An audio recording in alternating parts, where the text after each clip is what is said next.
배에서 꼬르륵 소리가 났습니다. 아침부터 아무것도 먹지 못했으니 당연했습니다. 나는 무작정 시장 쪽으로 걸어갔습니다. 골목길을 돌아서니 시장통이 보였습니다. 곳곳에서 지글지글 기름에 부치는 소리가 들렸고 떡국을 끓이는 냄새가 풍겼습니다. 나는 침을 삼켰습니다. 하지만 손에는 단 한 푼도 없었습니다. 저는 너무 배가 고파 고기전을 파는 노점상 앞에서 간절한 눈빛으로 서 있었습니다.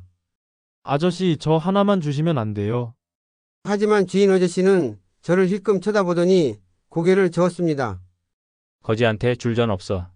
저리 가. 저는 움찔하며 물러났습니다. 그때 쓰레기통을 뒤적이던 길고양이가 갑자기 내 앞을 가로질렀습니다. 나는 고양이가 떠난 자리에 반쯤 먹다 버려진 찐빵을 발견했습니다. 저는 찐빵을 바로 주워 입에 넣었는데 뒤에서 불량배 같은 형들이 노려보고 있었습니다. 야, 꼬마 너 뭐야? 저는 본능적으로 도망쳤습니다.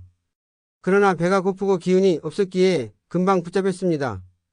야, 거지야, 설날인데 너 떡국 못 얻어 먹었어? 퍽. 누군가 배를 걷어찼습니다. 이게 어떻게 된 일일까요? 어린아이가 거지 생활을 하며 배가 너무 고파 길고양이가 먹던 쓰레기통의 찐빵을 개눈 감추듯 먹었는가 본데요. 그나마 재수없이 동네 불량배드에게 잡혀 얻어맞기까지 한 모양이네요. 오늘은 부모님이 병으로 일찍 세상을 떠 고아가 된 김춘식 님이 큰아버지 댁에 얹혀 살다가 설날 아침 엄동설안에 쫓겨났다가 갖은 고생 끝에 큰 기업체 사장이 된 이야기입니다. 몰락한 큰아버지가 도와달라고 찾아왔는데 어떻게 복수를 했을지도 너무 궁금하네요. 지금 바로 들어가 보도록 하겠습니다. 안녕하세요. 저는 경기도 용인에서 여생을 보내고 있는 70세 김춘식입니다. 이제는 머리도 희끗희끗해지고 무릎 관절염으로 걷기도 힘든 노인이 되었지만 마음만큼은 아직도 젊은 시절을 기억합니다. 특히 설날이 다가오면 가슴 한구석이 아려옵니다.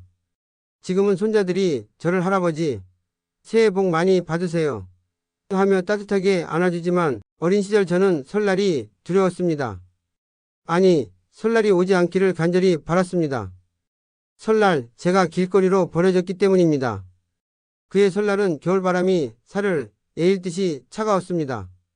창밖에는 하얀 눈이 소복이 쌓여 있었고 동네 각 집마다 설날 준비로 분주했습니다. 어린 저는 작은 창문 너머로 다른 집에서 가족들이 모여 웃고 떠드는 모습을 바라보고 있었습니다. 그러나 그 따뜻한 풍경과 달리 제가 사는 집안의 공기는 차갑기만 했습니다. 그 집은 큰아버지의 집이었습니다. 부모님이 병으로 모두 돌아가신 뒤 저는 큰아버지 집에 맡겨졌습니다. 부모님이 남겨둔 돈이 없었기에 저는 그저 짐 같은 존재였습니다. 큰아버지는 제게 한 번도 따뜻한 말을 건넨 적이 없었습니다. 큰어머니와 사촌들도 마찬가지였습니다. 너 같은 애까지 책임져야 하니 내 인생이 고달프다. 춘식아, 넌 조용히 구석에서 지내. 괜히 나서지 말고. 이 말들이 제게는 가시처럼 박혀 있었습니다. 그날도 마찬가지였습니다. 아침부터 큰어머니와 사촌들은 설날 차례상을 준비하며 떠들썩했지만 저는 부엌 근처에도 가지 못했습니다. 춘식이는 방에서 쉬고 있어. 괜히 사고 치지 말고. 큰어머니가 날카롭게 말했습니다. 저는 도울 일이 있으면 할게요. 라고 조심스럽게 말했지만 큰아버지가 한숨을 쉬며 쏘아붙였습니다. 내가 뭘 할 수 있다고. 그냥 방에 가 있어. 저는 입술을 깨물며 다시 작은 방으로 돌아왔습니다. 배고픔을 참으며 혼자 밥을 먹고 있는데 문틈 사이로 가족들이 웃으며 식사하는 모습이 보였습니다. 저는 가족이 아니었습니다. 설날이라 큰아버지 아들 딸들인 사촌들은 누가 더 세뱃돈을 많이 받았는지 서로 비교도 해보고 즐거워했지만 저는 세뱃돈도 한 푼 없었습니다.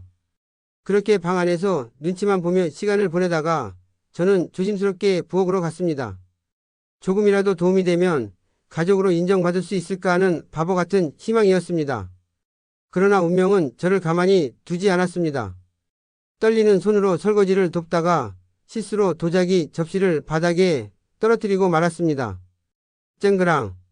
순간 모든 소리가 멈췄습니다. 큰아버지의 얼굴이 벌겋게 달아올랐습니다. 이놈아, 이게 얼마짜리 접시인 줄 알아?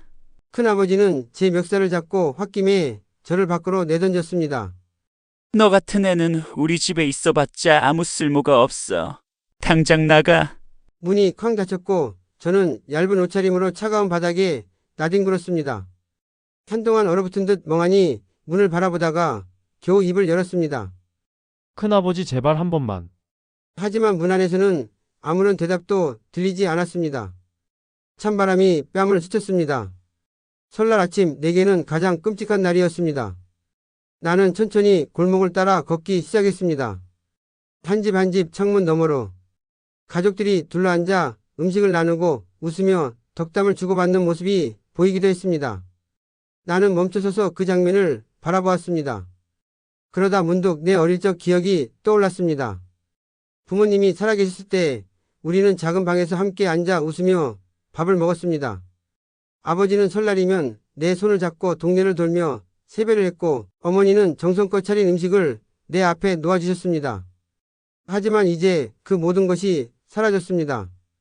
아무도 내게 세배를 받으려 하지 않았고 따뜻한 음식을 건네는 사람도 없었습니다. 나는 혼자였습니다.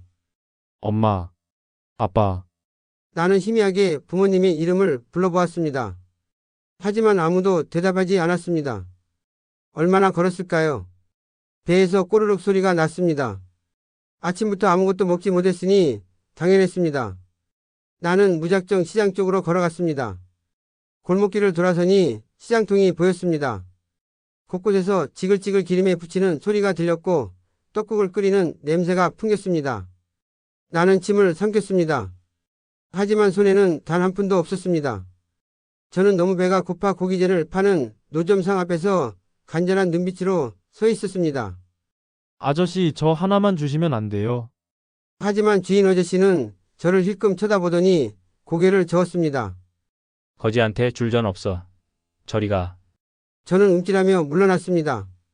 그때 쓰레기통을 뒤적이던 길고양이가 갑자기 내 앞을 가로질렀습니다. 나는 고양이가 떠난 자리에 반쯤 먹다 버려진 찐빵을 발견했습니다. 저는 찐빵을 바로 주워 입에 넣었는데 뒤에서 불량배 같은 형들이 노려보고 있었습니다. 야, 꼬마 너 뭐야? 저는 본능적으로 도망쳤습니다.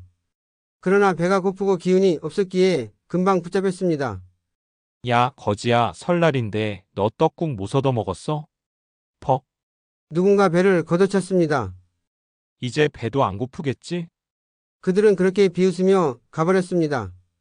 저는 바닥에 쓰러진 채 눈물을 흘렸습니다. 배고픔도 아픔도 중요하지 않았습니다. 이제 더 이상 살아남을 수 없을 것 같다는 절망감. 나는 여기서 죽을지도 모른다. 설날이라고는 하지만 거리는 점점 어두워지고 있었습니다. 해가 지고 나니 더 추웠습니다. 온몸이 떨렸고 숨을 쉴 때마다 폐까지 얼어붙는 것 같았습니다. 사람들은 제게 눈길조차 주지 않았습니다. 그 순간 깨달았습니다. 나는 이제 잠잘 곳도 없구나. 저는 결국 쓰레기 더미가 있는 골목 한쪽 구석에 몸을 웅크렸습니다. 바람을 피할 곳이 필요했습니다. 하지만 돌바닥은 차가웠고 바람은 옷속까지 파고들었습니다. 눈을 감으면 금방이라도 죽을 것 같았습니다. 어쩌면 차라리 눈을 감는 게 나을지도 모른다고 생각했습니다. 이러다가는 얼어 죽을 것 같은데 어이 추워. 저는 몸이 덜덜덜 떨렸습니다. 그때 저 멀리서 어떤 할아버지가 쓰레기 더미에서 신문지를 꺼내 몸에 두르고 있었습니다. 신문지를 덮으면 바람을 막을 수 있다는 것을 그제야 알았습니다. 할아버지, 저도 좀 덮으면 안 될까요? 할아버지는 저를 한참 바라보더니 신문지 한 장을 건넸습니다. 추위 피하려면 신문지라도 덮어야지. 저는 신문지를 덮고 웅크렸습니다. 눈을 감으며 생각했습니다. 내일 아침 나는 살아있을까? 그리고 다음날 아침 저는 심한 두통과 함께 깨어났습니다. 몸이 얼어붙을 것 같았고 입술은 바짝 말라 있었습니다. 그때 누군가가 다가와 제 어깨를 흔들었습니다. 애야, 여기서 뭐 하고 있니? 희미한 시야 너머로 따뜻한 눈빛을 한 할머니가 저를 내려다보고 있었습니다. 저를 이렇게 다정하게 불러준 사람이 도대체 얼마 만인지 모르겠습니다. 낡은 무명 저고리를 입은 할머니. 그분은 차가운 바닥에 쓰러져 있는 나를 보며 안타까운 표정을 짓고 있었습니다. 추운데 왜 여기서 자고 있니? 집은 어디고? 나는 대답하지 못했습니다. 집이 없었으니까요. 그분은 나를 조용히 부축해 일으켰습니다. 따뜻한 국밥이라도 한 그릇 먹고 가렴. 나는 그 말을 듣는 순간 울컥했습니다. 그렇게 저는 처음으로 낯선 사람이 온정을 받았습니다. 할머니는 시장에서 작은 노점을 운영하는 분이었습니다. 그곳에서는 따뜻한 국밥과 떡볶이를 팔았습니다. 애야 배고프지? 자 이거 먹어. 할머니는 한 그릇 가득 국밥을 퍼서 내 앞에 내밀었습니다. 뜨끈한 국물이 속으로 넘어가는 순간 얼어붙었던 몸이 녹아내리는 것 같았습니다. 그렇게 나는 그곳에서 일을 도우며 지내게 되었습니다. 춘씨가 손님 오시면 물 떠다 주고 빈 그릇은 저기다 치워. 그렇게 저는 노점에서 하루하루를 버텼습니다. 하지만 세상은 우리에게 그렇게 친절하지 않았습니다.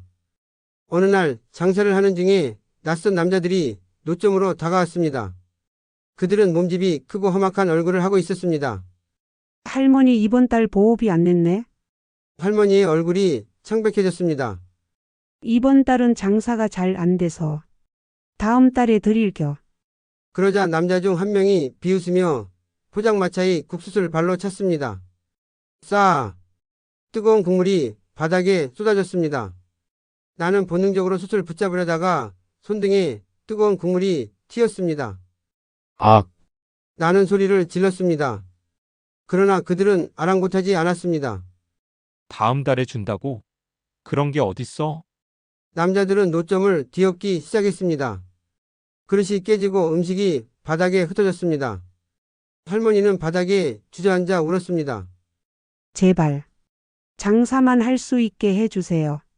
그들은 비웃으며 사라졌고 남은 것은 쑥대밭이 된 노점뿐이었습니다. 그날 밤 할머니는 나를 불러 말했습니다. 춘씨가 이제 더는 장사를 못할 것 같다. 나는 아무 말도 하지 못했습니다. 내가 기댈 곳이 또 사라졌습니다. 나는 다시 거리로 내몰렸습니다. 살기 위해 공장을 찾았습니다. 일할 수 있어? 나는 무조건 대답했습니다. 네, 뭐든 할게요. 그렇게 나는 공장에서 막노동을 시작했습니다. 하지만 일이 쉬울 리 없었습니다. 하루 14시간 노동. 큰 자루를 짊어지고 공장 안을 돌아다니며 쉴 틈 없이 일해야 했습니다. 손은 부르트고 허리는 쑤셨습니다. 그러나 아무도 신경 써주지 않았습니다. 그리고 한 달 후 월급을 받을 차례가 되었습니다. 나는 두 손을 모아 사장 앞에서 서 있었습니다. 사장님, 저 월급. 사장은 담배를 문 채 나를 쳐다보았습니다. 그러더니 코웃음을 쳤습니다. 미성년자는 여기서 일하면 안 돼. 너 신고당할래? 네? 알바비 같은 거 없어. 그냥 나가. 나는 황당해서 멍하니 서 있었습니다. 나는 한 달 내내 피땀 흘려 일했는데 단 한 푼도 받지 못했습니다. 나는 사정을 했습니다. 사장님, 그래도 일한 만큼은 조금만 돈 좀 주세요. 그러자 한 사람이 내 어깨를 붙잡았습니다. 공장에서 유일하게 나에게 따뜻하게 대해주었던 아저씨였습니다. 춘씨가 그만해. 너 여기서 더 난리치면 경찰 부를 거야. 나는 그 말을 듣고 온몸이 굳어졌습니다. 아저씨, 저한테 왜 이러세요? 나는 믿을 수 없었습니다. 그 아저씨는 공장에서 유일하게 나를 챙겨주었던 사람이었습니다. 나에게 점심 반찬을 나눠주기도 하고 일하는 법을 가르쳐 주기도 했던 사람이었습니다. 그런데 그 아저씨가 나를 신고하려고 했습니다. 춘씨가 네가 여기 있으면 안 돼. 경찰에 걸리면 우리도 공장문 당해야 돼. 나는 그 순간 깨달았습니다. 이 세상은 약한 사람부터 희생되는 곳이구나. 나는 더는 싸울 힘도 없었습니다. 그냥 바닥에 주저앉았습니다. 이제 난 어떻게 해야 하지? 결국 또다시 나는 거리로 나왔습니다. 하늘을 올려다보았습니다. 오늘도 눈이 내리고 있었습니다. 나는 모든 것이 싫었습니다. 배고픔도 추위도 사람들도. 나는 문득 깨달았습니다. 아무도 나를 도와주지 않는다. 나는 바닥에 주저앉아 한숨을 내쉬었습니다. 세상은 그렇게 나를 또다시 내버렸습니다. 나는 추운 길거리를 걸으며 아무렇게나 버려진 종이박스를 찾아 몸을 웅크렸습니다. 배고픔이 가라앉을 줄 몰랐습니다. 공장에서 쫓겨난 이후 나는 아무 일도 하지 못한 채 사흘째 굶고 있었습니다. 길에서 먹을 것을 찾아보려 했지만 시장통에서 쓰레기를 뒤적이다가 또다시 불량배들에게 붙잡혀 얻어맞았습니다. 아직도 여기서 기웃거리네. 거지도 명절 끝났으면 사라져야지. 나는 대꾸할 힘조차 없었습니다. 흙탕물 속에 쓰러진 채 나는 하늘을 바라보았습니다. 어쩌면 이대로 사라지는 것이 더 나을지도 모른다는 생각이 들었습니다. 그때 한 청년이 내게 다가왔습니다. 그 청년은 거칠게 자란 수염과 번쩍이는 반지를 낀 손을 하고 있었습니다. 야, 꼬마야. 나는 힘없이 고개를 들었습니다. 너 돈 필요하지? 나는 말없이 그를 바라보았습니다. 그 남자는 피식 웃더니 담배를 피워 문채 손질했습니다. 한탕 하면 돈 좀 생길 텐데. 관심 있으면 따라와. 그 말에 가슴이 두근거렸습니다. 나는 본능적으로 위험한 사람이라는 걸 알았지만 배고픔과 절망이 내 이성을 마비시키고 있었습니다. 무슨 일인데요? 그 남자는 내 어깨를 두드리며 말했다. 심부름 같은 거야. 어렵진 않아. 나는 결국 그 청년을 따라갔습니다. 그가 데려간 곳은 어두운 골목이었습니다. 그곳에는 비슷한 나이 또래의 아이들이 있었습니다. 그 아이들은 주머니에 뭔가를 넣고 있었고 누군가는 멀리서 지나가는 사람들을 유심히 살피고 있었습니다. 그 남자가 내게 작은 가방을 건넸습니다. 이거 받아. 저기 저 가게 안에 들어가서 한 남자 옆에서. 나는 가방을 조심스럽게 받았습니다. 그러다가 남자가 자리 비우면 가방을 열고 그 안에 있는 지갑을 꺼내서 가져와. 나는 머리가 멍해졌습니다. 네? 그건 야, 그냥 심부름이야. 걱정할 필요 없어. 나는 숨을 삼켰습니다. 이게 소매치기 도둑질인데 하지만 나는 배가 고팠습니다. 내 손은 가방을 쥔 채 떨리고 있었습니다. 이거 하면 돈 주시는 거죠? 그 남자는 웃으며 말했다. 잘하면 몇 끼는 배부르게 먹을 수 있겠지. 나는 가게로 들어갔습니다. 손님들은 모두 따뜻한 음식을 먹으며 이야기하고 있었습니다. 그 중에 한 남자가 자리에서 일어나 화장실로 갔습니다. 나는 남자가 놓고 간 가방을 흘기 쳐다보았습니다. 내 안에서 두 개의 목소리가 들렸습니다. 이걸 가져가면 안 돼. 하지만 너 배고프잖아. 돈이 필요하잖아. 나는 천천히 가방을 향해 손을 뻗었습니다. 그러나 순간 내 머릿속에 어릴 적 어머니의 목소리가 들렸습니다. 춘식아, 남의 것을 탐내면 안 된다. 나는 손을 떼었습니다. 그 순간 내 등 뒤에서 누군가 소리쳤습니다. 야, 너 거기서 뭐 해? 나는 깜짝 놀라 뒤를 돌아보았습니다. 가게 주인이 나를 노려보고 있었습니다. 나는 본능적으로 가방을 던지고 도망쳤습니다. 나는 좁은 골목을 달렸습니다. 그러나 그 가게 주인은 바로 경찰을 불렀습니다. 도둑놈이다. 잡아. 경찰이 내게 다가왔습니다. 나는 다시 도망치려 했지만 이미 지쳐서 다리가 풀려버렸습니다. 경찰은 내 팔을 붙잡고 다그쳤습니다. 너 뭐하는 애야? 나는 겁에 질려 아무 말도 하지 못했습니다. 너 도둑질했어? 나는 고개를 저었습니다. 아니요. 저는 그냥 경찰은 한숨을 쉬며 나를 바라보았습니다. 이거 누가 시킨 거야? 나는 대답하지 않았습니다. 경찰은 내 어깨를 툭툭 두드리며 말했다. 넌 아직 어린애야. 지금이라도 정신 차리면 늦지 않아. 나는 그 말을 듣고 머리가 멍해졌습니다. 나는 경찰에게 잡혔지만 다행히 아직 범죄를 저지르지는 않았습니다. 경찰은 나를 한참 바라보다가 말했습니다. 한 번만 눈 감아줄 테니까 다시는 이런 일 하지 마. 나는 믿을 수 없었습니다. 그 경찰이 날 그냥 보내줄 거라고는 상상도 못했습니다. 나는 고개를 끄덕이며 작게 대답했습니다. 네, 그리고 그날 밤 나는 어둠 속에서 벗어나기로 결심했습니다. 나는 다시는 범죄에 손대지 않겠다고 다짐했습니다. 설령 배가 고파도 절망에 빠져도 이 길은 아니다. 또한 경찰에 잡힐까 겁도 났습니다. 나는 다시 길 위에 서 있었습니다. 소매치기 사건 이후 더 이상 도망칠 힘조차 남아있지 않았습니다. 하루하루가 버티기의 연속이었습니다. 나는 공장에서 쫓겨났고 범죄 조직에서 빠져나왔으며 경찰에게 겨우 풀려났습니다. 하지만 여전히 배고팠고 여전히 추웠고 여전히 나는 혼자였습니다. 도대체 어디로 가야 할까요? 그때 내 눈앞에 허름한 작은 식당 하나가 보였습니다. 나는 식당 문 앞에서 한참을 서성했습니다. 창문 너머로 보니 손님들은 따뜻한 곰탕을 먹으며 이야기를 나누고 있었습니다. 그 모습을 보자 다시 한번 뱃속이 요동쳤습니다. 이제 나한테 남은 선택지는 없다. 나는 조용히 문을 열고 안으로 들어갔습니다. 어서 오세요. 카운터에 서 있던 아저씨가 나를 반갑게 맞았습니다. 하지만 내가 초라한 차림으로 들어오자 그의 얼굴에 의심이 스쳤습니다. 뭘 먹을 거니? 나는 머뭇거리며 작은 목소리로 말했습니다. 저기. 혹시 여기서 일하면 밥을 주나요? 사장님은 나를 한동안 바라보았습니다. 그러더니 한숨을 쉬며 말했습니다. 배가 고픈 거냐? 나는 조용히 고개를 끄덕였습니다. 그러자 사장님은 말없이 부엌에서 곰탕 한 그릇을 가져와 내 앞에 놓았습니다. 먹어라. 나는 망설일 틈도 없이 숟가락을 들었습니다. 곰탕 한 숟갈을 떠서 입에 넣었을 때 따뜻한 국물이 속을 적시는 느낌이 들었습니다. 눈물이 핑 돌았습니다. 하지만 곰탕을 절반쯤 먹었을 때 나는 멈추고 사장님을 바라보았습니다. 사장님, 그냥 주시지는 마세요. 저 일할 수 있어요. 사장님은 피식 웃었습니다. 그럼 설거지부터 해라. 그렇게 나는 식당에서의 첫 번째 일을 시작했습니다. 일은 만만치 않았습니다. 식당 바닥을 닦고 그릇을 나르고 설거지를 하며 하루를 보냈습니다.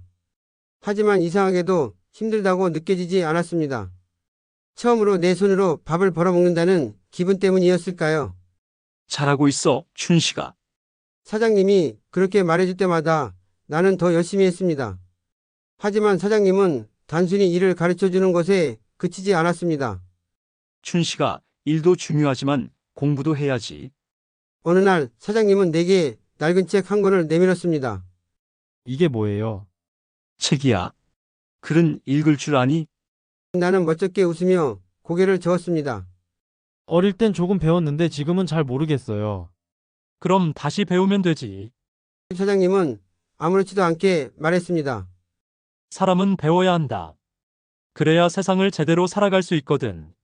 그날 밤 나는 식당 한 구석에 앉아 사장님이 준 책을 펼쳤습니다. 글자가 낯설게 느껴졌지만 한 줄 한 줄 천천히 따라가며 읽기 시작했습니다. 춘식아, 글을 아는 것과 모르는 건 하늘과 땅 차이야. 사장님의 말이 머릿속을 맴돌았습니다. 나는 과거를 떠올렸습니다. 어머니는 늘 나에게 책을 읽어주셨습니다. 춘식아, 이 세상은 넓단다. 내가 글을 읽을 수 있다면 어디든 갈 수 있어. 그 말을 되새기며 나는 책장을 넘겼습니다. 어느 날 식당에 한 남자가 찾아왔습니다. 그는 정장을 차려입고 있었고 뭔가 여유로움이 느껴지는 사람이었습니다. 나는 그에게 물을 따라주고 테이블을 정리했습니다. 그런데 그 남자가 조용히 나를 바라보았습니다. 내 이름이 뭐니? 김춘식입니다. 그는 미소를 지으며 고개를 끄덕였습니다. 일하는 모습이 참 성실하구나. 나는 얼굴이 살짝 달아올랐습니다. 그가 식사를 마친 후 나에게 한 장의 명함을 건넸습니다. 이거 받아. 혹시 도움이 필요하면 찾아와. 나는 멍하니 명함을 내려다보았습니다. 그날 나는 내 인생을 바꿀 기회를 잡게 되었습니다. 나는 아직도 그 첫 번째 책의 제목을 기억합니다. 희망은 작은 곳에서 시작된다. 그 책이 내 인생을 바꿔놓았습니다. 그리고 나를 알아봐준 한 사람이 내 미래를 바꿨습니다. 그날 이후 나는 더 이상 길을 잃지 않기로 결심했습니다. 나는 식당 한 구석에서 조심스럽게 한 장의 명함을 바라보았습니다. 이거 받아. 혹시 도움이 필요하면 찾아와. 나는 여전히 믿기지 않았습니다. 길바닥을 전전하던 내가, 도둑질을 저지를 뻔했던 내가, 이 작은 식당에서 하루하루를 버티던 내가, 정장을 입고 여유로운 표정을 짓던 그 남자의 눈에 띄었다는 사실이. 사장님은 내 손에 들린 명함을 보고 씩 웃었습니다. 춘식아, 좋은 기회가 찾아왔구나. 나는 긴장된 목소리로 물었습니다. 사장님, 저 같은 애가 이런 도움을 받아도 될까요? 왜 안 되겠냐? 내가 그동안 얼마나 성실했는지 난 잘 알고 있다. 사장님이 말해 나는 조용히 고개를 끄덕였습니다. 나는 더 이상 거리에 버려진 아이가 아니었습니다. 이제는 내 삶을 바꿔야 할 때였습니다. 명함에 적힌 주소를 따라가니 신문사 보급소라는 조용한 사무실이 나왔습니다. 그곳에서 나는 내 멘토가 될 보급소장님을 다시 만났습니다. 춘식이구나. 잘 왔어. 그는 내게 한 권의 책을 건넸습니다. 국어 교과서. 이걸 읽어볼 수 있겠니? 나는 책장을 넘겼지만 너무나 낯선 글자가 많았습니다. 어릴 때 배웠던 한글도 이제는 희미한 기억 속에 있었습니다. 나는 멋쩍게 웃으며 고개를 저었습니다. 죄송합니다. 저는 글을 잘 읽지 못합니다. 그는 조용히 미소 지으며 말했다. 괜찮아. 지금부터 배우면 되지. 그렇게 나는 다시 공부를 시작했습니다. 하루가 너무 짧았습니다. 낮에는 여전히 식당에서 일을 했습니다. 하지만 밤이 되면 나는 신문 배달을 하며 글자를 익혔습니다. 처음에는 신문 속 글자가 마치 기호처럼 보였습니다. 그러나 하나둘씩 익숙해지면서 세상이 달라 보이기 시작했습니다. 나는 가게 간판을 읽을 수 있게 되었습니다. 나는 버스 노선을 스스로 확인할 수 있었습니다. 무엇보다 책을 읽을 수 있게 되었습니다. 춘식아, 넌 목표가 있니? 어느 날 보급소장께서 내게 물었습니다. 나는 고민하다가 조용히 입을 열었습니다. 검정고시를 보고 싶습니다. 보급소장님은 흐뭇하게 웃으며 내 어깨를 두드렸습니다. 좋아. 내가 원한다면 내가 도와줄게. 그날부터 나는 더욱 치열하게 공부했습니다. 도서관에 가서 책을 읽었고 낮에는 식당에서 일하며 돈을 모았습니다. 밤에는 신문 배달을 하며 그날 배운 글자를 되뇌었습니다. 어느 날 멘토가 내게 작은 노트를 건넸습니다. 춘식아, 여기다 내 생각을 적어봐. 나는 머뭇거렸습니다. 처음에는 단 한 줄도 쓰지 못했습니다. 하지만 시간이 지나면서 나는 짧은 문장을 쓰기 시작했습니다. 나는 검정고시를 합격할 것이다. 나는 대학에 갈 것이다. 나는 성공할 것이다. 나는 내 글씨를 바라보며 처음으로 스스로를 믿기 시작했습니다. 검정고시 시험날이 다가왔습니다. 나는 낡은 연필 한 자루를 손에 꼭 쥐었습니다. 시험지를 받았을 때 손이 떨렸습니다. 이 시험을 망치면 다시 길바닥으로 돌아가야 하는 걸까? 하지만 나는 스스로에게 말했습니다. 괜찮아. 나는 할 수 있어. 나는 집중했습니다. 그리고 펜을 들어 문제를 풀어나갔습니다. 시험 결과가 나오는 날 나는 긴장된 마음으로 조심스럽게 성적표를 펼쳤습니다. 그리고 그곳에 선명히 적힌 두 글자, 합격. 순간 온몸에 힘이 빠졌습니다. 나는 책상에 머리를 묻고 조용히 울었습니다. 길바닥을 전전하던 내가, 밥 한 끼를 걱정하던 내가, 남이 가방을 훔치려 했던 내가, 이제 당당히 검정고시를 통과했다는 사실이 믿기지 않았습니다. 그러나 감격도 잠시. 나는 현실을 마주해야 했습니다. 이제 난 뭘 해야 하지? 춘식아, 넌 이제 어떤 꿈을 꾸고 있니? 보급소장님이 나에게 물었습니다. 나는 조용히 대답했습니다. 대학에 가고 싶어요. 나조차도 내 말이 낯설었습니다. 나 같은 사람이 대학에 간다니. 하지만 보급소장님은 고개를 끄덕이며 미소 지었습니다. 좋아. 넌 충분히 할 수 있어. 하지만 돈이 없어요. 학비는 어떻게 하죠? 그는 조용히 서랍을 열어 장학금 신청서를 꺼내 내밀었습니다. 장학금 제도가 있어. 내가 진짜 열심히 하면 지원받을 수 있을 거야. 나는 신청서를 받아 들었지만 한숨을 내쉬었습니다. 장학금이 있어도 생활비는 필요했습니다. 공부하면서 살아갈 방법을 찾아야 했습니다. 돈을 벌면서 공부해야 한다. 나는 그렇게 또 한 번의 싸움을 준비해야 했습니다. 나는 아르바이트를 늘렸습니다. 낮에는 여전히 식당에서 일했습니다.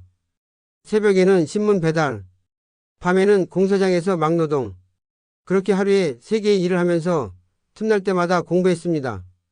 책을 읽을 시간이 없어서 신문을 돌릴 때도 글자를 소리내어 읽었습니다.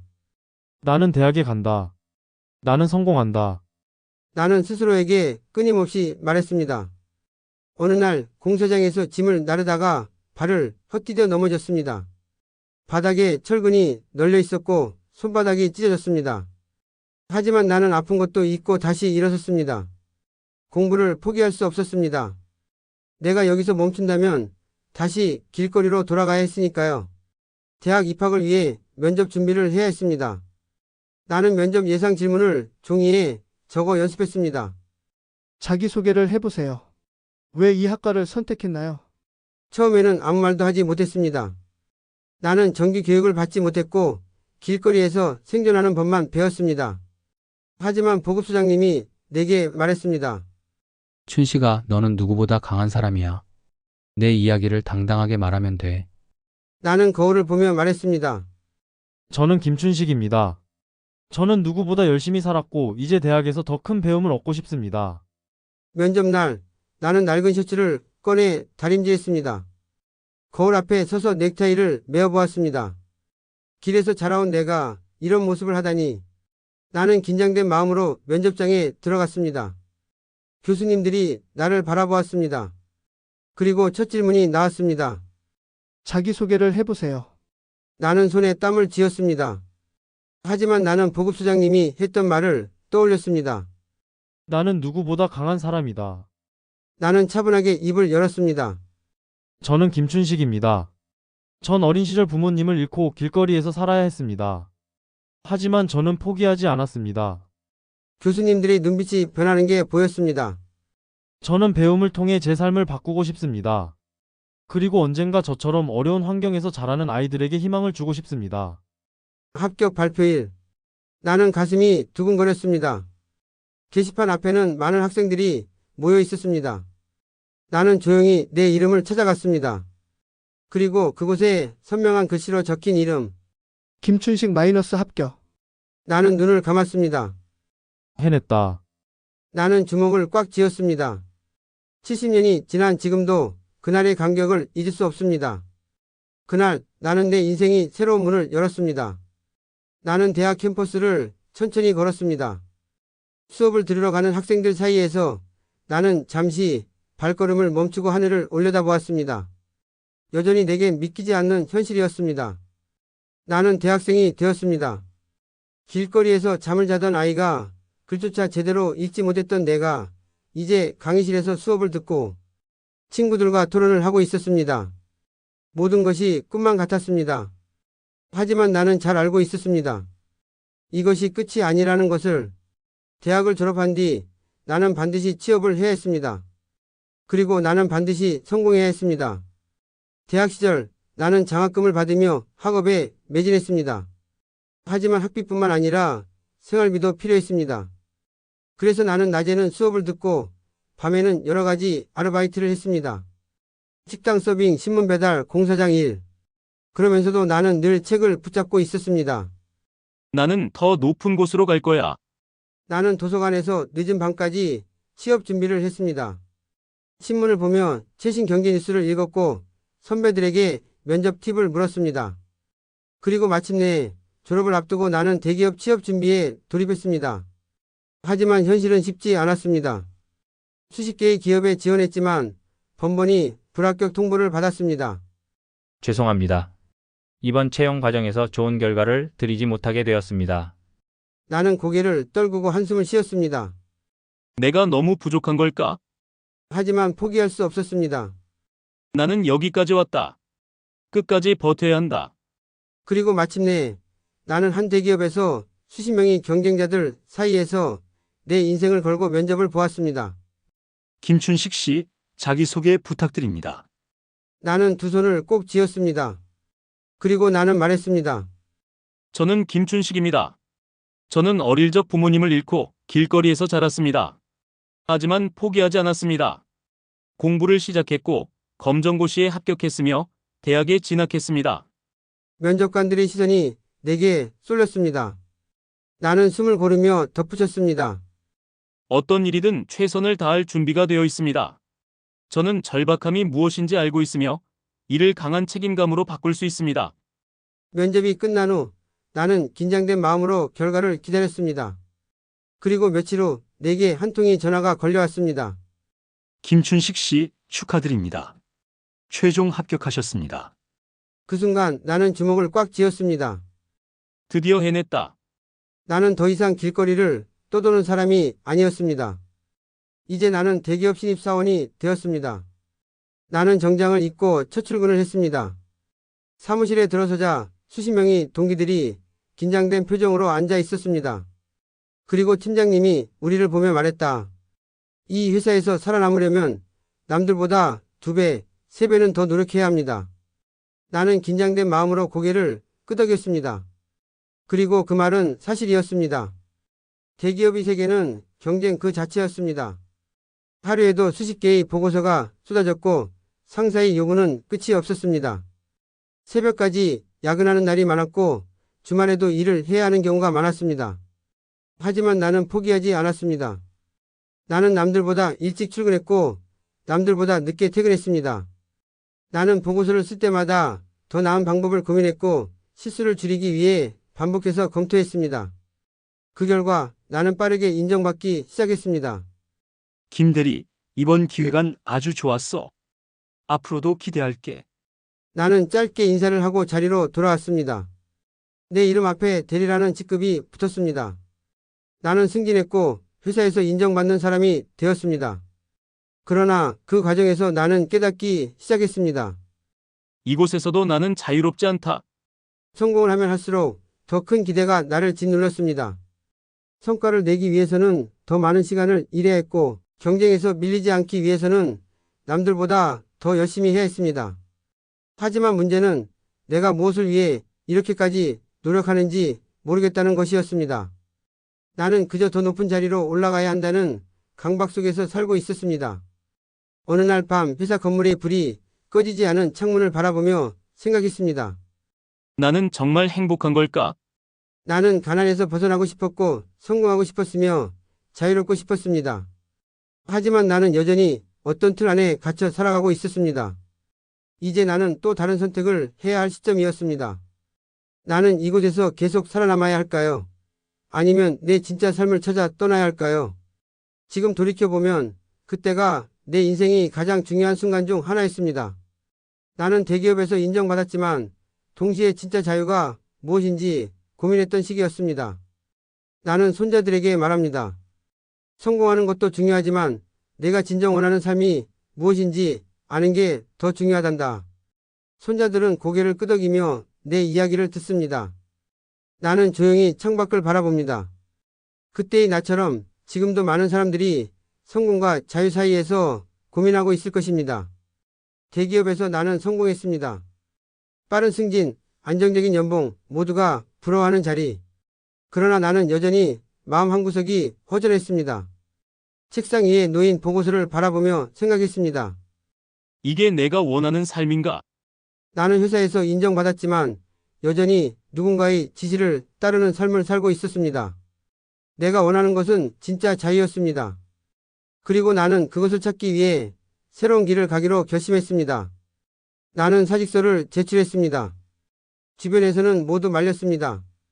이 좋은 회사를 왜 나가려는 거야? 지금 나가서 뭘 하려고? 그러나 나는 흔들리지 않았습니다. 나는 내 사업을 할 겁니다. 내가 직접 회사를 운영하며 내 방식대로 일하고 싶었습니다. 그리고 무엇보다도 나처럼 어려운 사람들에게 기회를 주고 싶었습니다. 나는 마지막 출근을 마치고 회사를 떠났습니다. 이제부터는 내 힘으로 살아가야 했습니다. 나는 가진 돈을 모아 작은 회사를 차렸습니다. 사업 아이템은 소규모 물류 창고 운영. 물류는 앞으로도 계속 성장할 거야. 나는 확신을 가지고 사업을 시작했습니다. 그러나 현실은 달랐습니다. 예상보다 창고 임대료가 너무 높았고 거래처를 확보하지 못해 창고가 텅 비어 있을 때가 많아 직원들이 월급을 주기도 버거웠습니다. 나는 한 달 만에 적자를 기록했습니다. 그리고 석 달 후 결국 첫 번째 사업은 실패로 끝났습니다. 나는 남은 돈을 탈탈 털어 두 번째 도전을 준비했습니다. 이번에는 IT 서비스 관련 사업이었습니다. 온라인 쇼핑몰을 운영해보자. 나는 밤낮 없이 새로운 사업 모델을 연구했습니다. 그러나 이번에도 현실의 벽은 높았습니다. 너 같은 초보가 무슨 IT 사업을 해? 투자자를 만나러 다녀도 번번이 거절당했습니다. 자금이 부족해 개발을 진행할 수 없었고 결국 또다시 실패를 맛보았습니다. 그때 나는 깨달았습니다. 사업은 노력만으로 되는 게 아니다. 철저한 준비가 필요하다. 나는 다시 책을 들었습니다.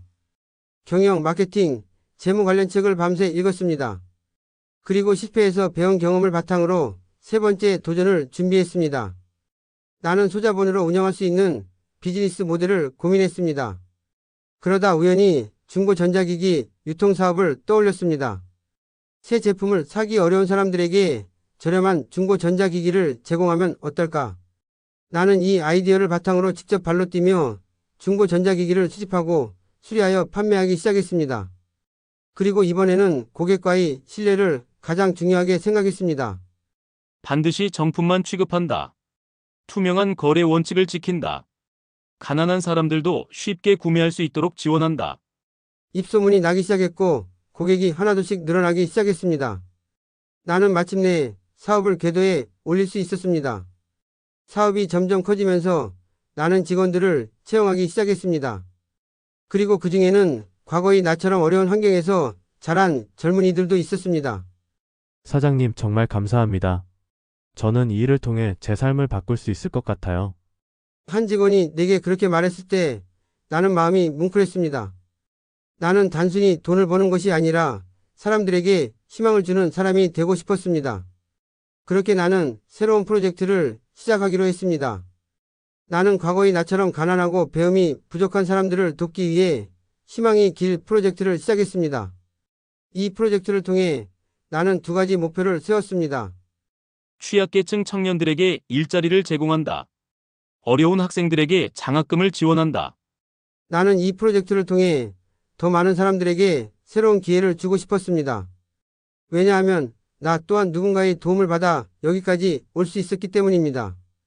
그리고 나는 믿었습니다. 희망은 나누면 커진다. 내 나이 52세가 되었습니다. 사업이 안정된 후 나는 더 이상 돈을 버는 것만이 내 목표가 아니라는 것을 깨달았습니다. 어느 날 사무실 창밖을 바라보며 문득 생각했습니다. 나는 지금까지 얼마나 많은 도움을 받았는가. 노점상 할머니의 따뜻한 국밥, 곰탕집 사장님이 배움의 기회, 보급소장님이 멘토와 격려. 그리고 나는 깨달았습니다. 이제는 내가 다른 사람들에게 희망을 줄 차례다. 그래서 가장 먼저 희망의 길 장학금을 만들었습니다. 이 장학금을 통해 가난하지만 열심히 공부하는 학생들에게 학비를 지원하기로 했습니다.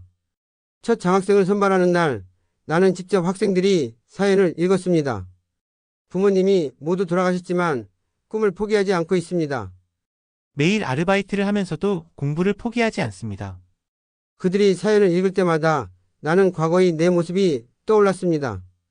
그리고 나는 확신했습니다. 이 학생들에게 기회를 주어야 한다. 나는 단순히 돈만 지원하는 것이 아니라 직접 학생들을 만나 멘토링을 하기로 했습니다. 처음에는 학생들이 나를 어려워했습니다. 저 같은 사람이 사장님을 직접 만나도 되나요? 나는 웃으며 말했습니다. 나는 내 나이 때 길에서 자랐어. 그러니 부담 가질 필요 없어. 학생들은 점점 마음을 열기 시작했습니다. 나는 그들에게 말했습니다. 돈이 없다고, 환경이 나쁘다고 꿈을 포기하지 마라. 나도 여기까지 오는데 정말 오랜 시간이 걸렸지만 포기하지 않았기에 가능했다. 그리고 나는 학생들에게 조언했습니다. 어떤 일이든 배우려는 자세가 중요하다.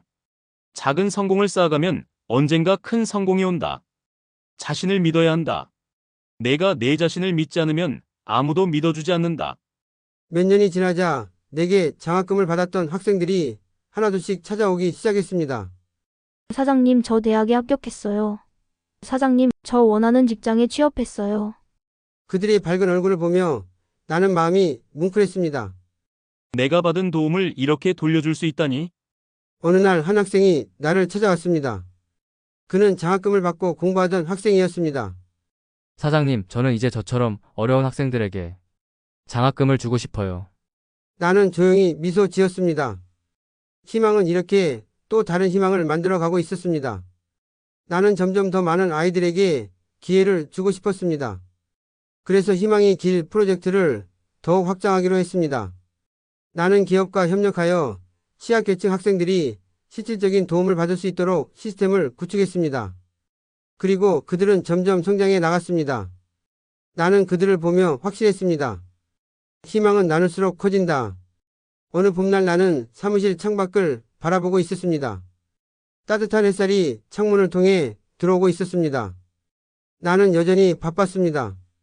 희망의 길 프로젝트를 통해 더 많은 학생들에게 장학금을 지원하고 젊은이들에게 일자리를 제공하는 일을 하고 있었습니다.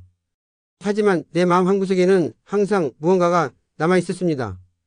어린 시절 추운 거리에서 떨고 있던 그날, 나는 가족에게 버려졌고 스스로 살아남아야 했습니다.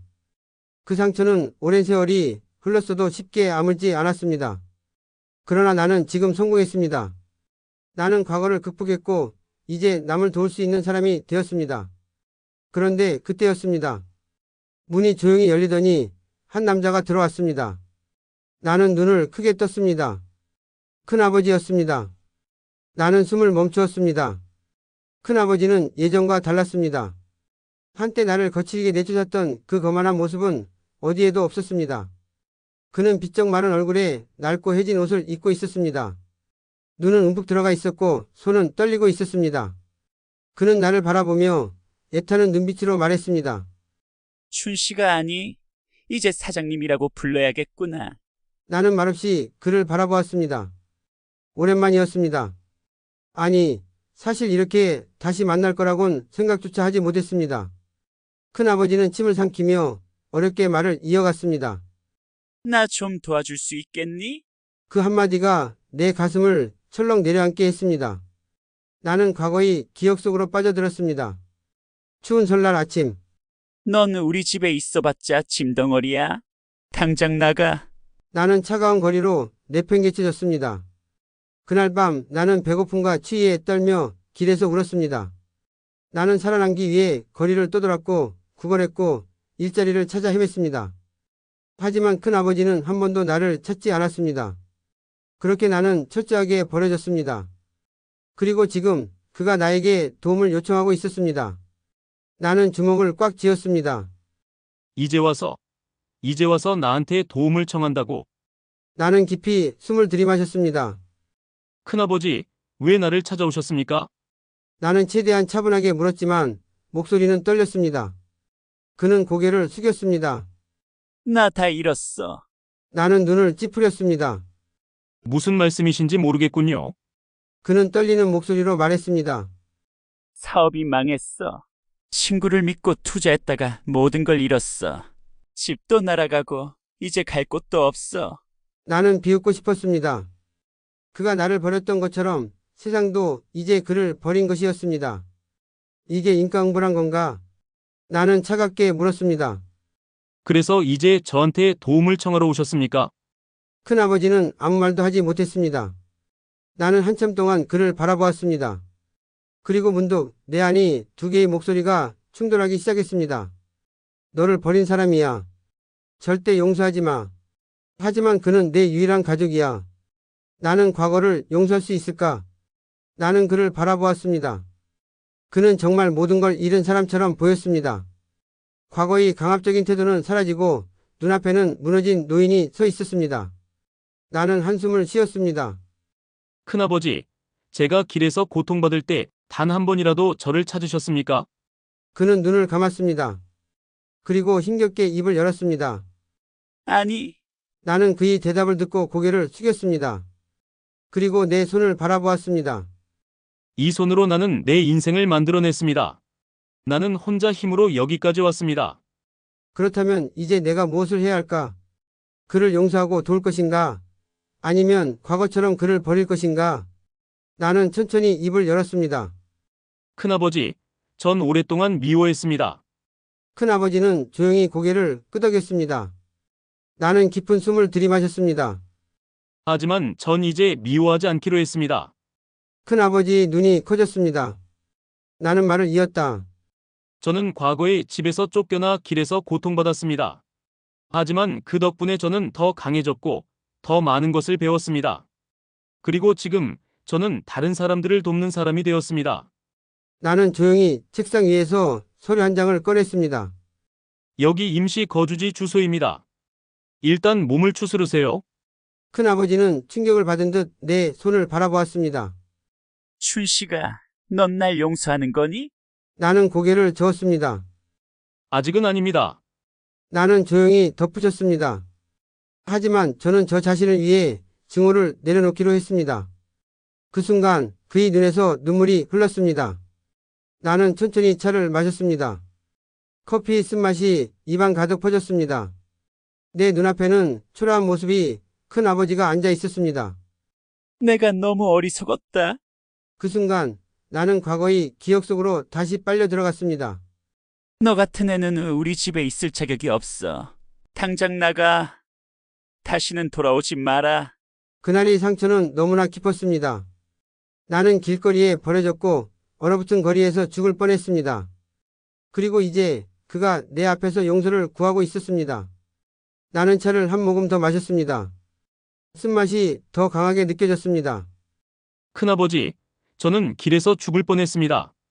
내 목소리는 단호했습니다.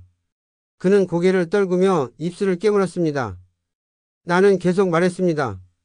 어린 시절, 저는 어른들이 저를 지켜줄 거라고 믿었습니다. 하지만 큰아버지는 저를 버렸고 저는 혼자 살아남아야 했습니다.